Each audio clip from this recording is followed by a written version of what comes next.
Все, давай дальше.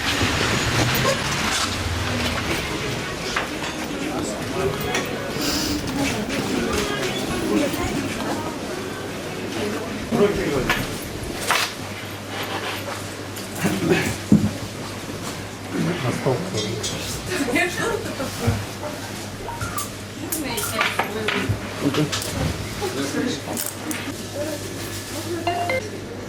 Сейчас удалим. Сейчас удалим.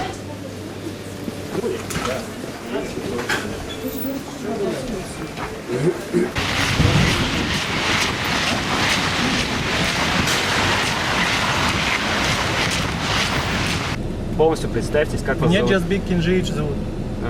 Чем занимаетесь, ваша должность там? Общественная должность? Кто вы? Да, председатель диаспоры Какой? киргизской. Здесь по какому поводу находились? В кафе? Чай, кофе попить пришел. С кем-то встречались? В кафе с кем-то встречались? В кафе.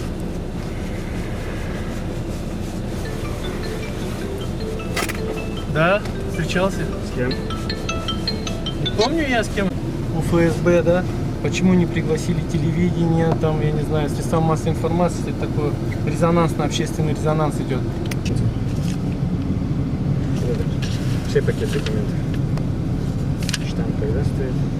Сегодняшний. Да. Сегодня поставили на учет. Да.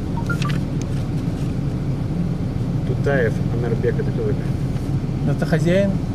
Я понимаю, почему документы у вас находятся, если принимающая сторона стоит на миграционном учете? Потому что, смотрите, да, как бы есть формат языкового барьера наших соотечественников. Я говорю, принимающая сторона стоит на миграционном Ну. учете. Почему документы у вас? Да, они сами же ставили на учет же. Я понимаю, но почему Ну, документы находятся Просто у вас? передать надо было вот этим и все ребятам. Это что? Манаев, Жениш. Это кто?